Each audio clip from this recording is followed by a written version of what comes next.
আরে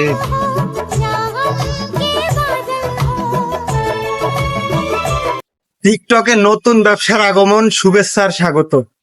এখন টিকটকে এটা ট্রেন্ডিং হয়ে গেছে, মানে প্রেগনেন্ট অবস্থায় পেট দেখাইয়া ইনকাম। আমার ঘটনা হয়েছে প্রেগনেন্ট হইতে, মানে যত টাকা খরচ হয়েছে হে ভাই ফেসবুক টিকটক দা উঠাইতে হবে, সেটা জ্যাম পায়ুক। আর এগুলা মহিলাকে পেট ম্যাট দেখাইলে তো এগুলো আরো ভাইরাল হয় তাড়াতাড়ি, বুঝেন নাই?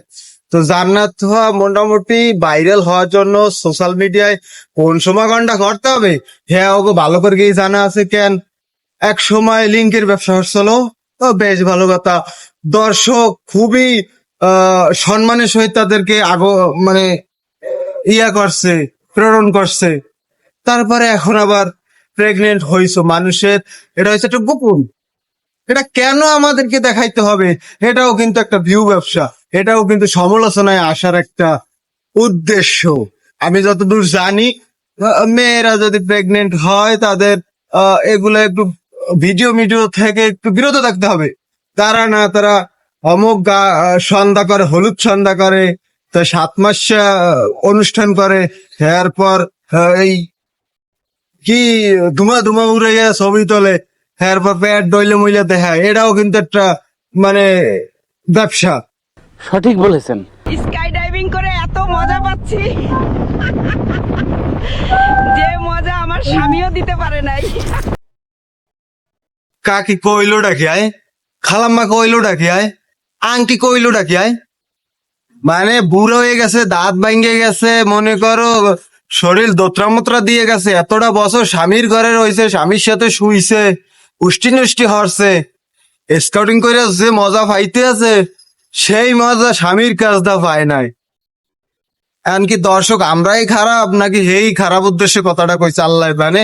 দেখ আমি একটু খারাপের দিকটা বলি, মানে যদি খারাপের দিক নি তাহলে আঙ্কেল আমার খালারে কি আইস পর্যন্ত কোনো মজা দিতে পারলেন না? হ্যাঁ, আর যদি ভালো দিকটা বলি তাইলে সে আমি মানে আনন্দর কথাটা বলছি, মানে ওই যে আমরা যেটা ভাবছি নেগেটিভ ওইটা না দাদু।